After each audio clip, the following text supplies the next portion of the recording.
आपको बताया था कि मैं फर्स्ट टाइम ट्रैवलर्स के लिए एक इन्फॉर्मेशन वीडियो बनाऊंगी, बट ये इतना डिटेल में है कि मुझे लगता नहीं है कि मैं एक वीडियो में इसको कवर कर सकती हूँ, तो मैं इसके 2 पार्ट्स बनाऊंगी।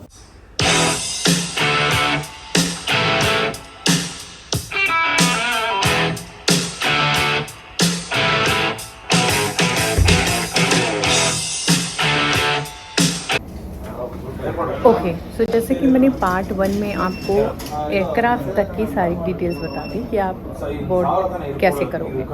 अब इसके बाद की डिटेल्स मैं आपको बताती हूँ।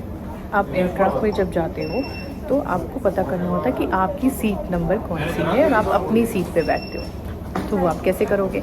सीट नंबर आपकी बोर्डिंग पास पे लिखी होती है, आपको देखना होता है और आपको अपनी निर्धारित सीट पे बैठनी होती है।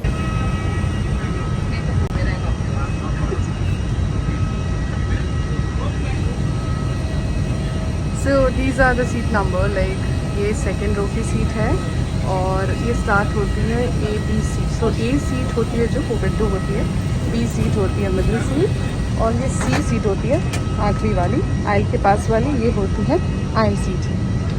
सिमिलरली यहाँ पे जो डी ई एफ है, सो एफ जो सीट होती है वो होती है विंडो, ई जो सीट होती है वो होती है मिडिल सीट और डी सीट होती है आइल सीट। आगे चलते हैं। अगर आपको नहीं समझ में आए तो फिर किससे पूछें? तो फिर आप हमसे पूछें। मतलब आप क्रू होती है वहाँ पे, आप उनसे पूछ सकते हो और पूछ के आप अपनी सीट पे बैठ सकते हो। अब एयरक्राफ्ट में खाने पीने की बातें करते हैं, तो खाने पीने के लिए हमें कुछ मिलता है या नहीं मिलता। सो कुछ एयरलाइंस की सर्विस बुक होती हैं जब आप टिकट बुक कराते हो साथ में। कुछ एयरलाइन होती हैं जो जिनमें आपको चीज़ें खरीदनी होती है, कुछ एयरलाइन होती है जिनमें आपको चीज़ें प्री बुक करनी होती है, आपको उसके पैसे देने होते हैं। अगर आपने प्री बुकिंग कर रखी है ऑनलाइन में टिकट के साथ तो आपको खाना मिलेगा। अगर आपने नहीं करी है तो आपको फिर आप ख़रीद भी सकते हो। तो खाने की चीज़ें तो आपको खरीदनी पड़ेगी, वो चार्जेबल होती हैं। पानी वगैरह आपको वो देते हैं साथ में, वो कॉम्प्लीमेंट्री होती है for almost all the airlines. तो ये हो गया खाने पीने की बात। कुछ चीज़ें जो आपको फ़्लाइट के दौरान ध्यान रखनी होती है वो ये होता है कि फ़्लाइट में जब आप बैठे तो अपनी सीट बेल्ट अच्छे से पहने। सीट बेल्ट पहनना ना आए तो फिर क्रू से पूछ के वो भी पहन सकते हैं। वो बात अगर आप को किसी भी तरह की कन्फ्यूजन हो, कोई डर हो, कोई भी बात हो तो आप क्रू से बात कर सकते हो। कुछ रिस्ट्रिक्टेड चीज़ें होती हैं जो आपको नहीं करनी होती है। कोविड में एक तो आपको आपका मास्क निकालना होता है, क्योंकि मैं ये वीडियो कोविड के दौरान बना रही हूँ तो मैं आपको ये इन्फॉर्मेशन अलग से दे रही हूँ। पहली चीज़ जो आपको ध्यान में रखनी होती है वो ये रखनी होती है कि आप मोबाइल फ़ोन का इस्तेमाल केवल फ़्लाइट मोड पे कर सकते हैं। दूसरी चीज़, कोविड चल रहा है तो आप मास्क फ़्लाइट में ना उतारें। और तीसरी चीज़, जब डेमोन्स्ट्रेशन होती है, जब क्रू आपको बताती है कि लाइफ जैकेट कैसे पहने, ऑक्सीजन मास्क कब निकलता है, इसको कैसे यूज़ करना चाहिए, इन बातों का पूरी तरह से ध्यान रखें, उसे आराम से सुने कि अगर कभी कुछ होती है स्थिति तो आपको पता हो कि आपको क्या करना है।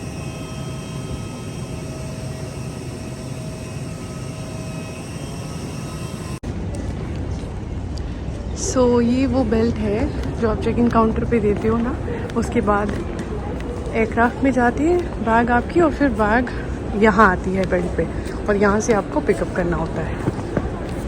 अब मैं जो बहुत इम्पॉर्टेंट चीज़ है वो आपको बताना चाहती हूँ। मैंने बहुत सारे लोगों के मन में ना डर देखा है कि फ़्लाइट में नहीं जाना, डर आता है उन्हें सेफ्टी की चिंता होती है।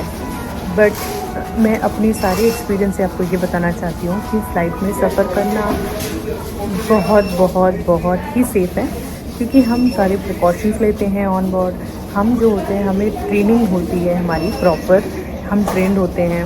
आपको कोई मेडिकल ज़रूरत हो फ़्लाइट में या सेफ्टी कुछ भी, तो हम हमेशा आपके साथ होते हैं। सो इसके लिए इस बात पे ध्यान देने की ज़रूरत नहीं है कि आपको किसी तरह की चिंता होने वाली है, आप चिंता मुक्त हो जाइए। ठीक, बहुत सारे लोग ओल्ड एज होते हैं ना, तो एयरलाइन उनको व्हीलचेयर की फैसिलिटी भी उपलब्ध कराती है।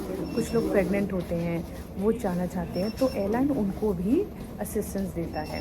ठीक है, बच्चे जाते हैं उनकी भी एक प्रॉपर ब्रीफिंग होती है। लैंडेड हो गया दिन पूरा आज का। 4 सेक्टर काफ़ी लंबा दिन रहा, इवेंटफुल। एयरक्राफ्ट की क्लीनिंग भी शुरू हो गई।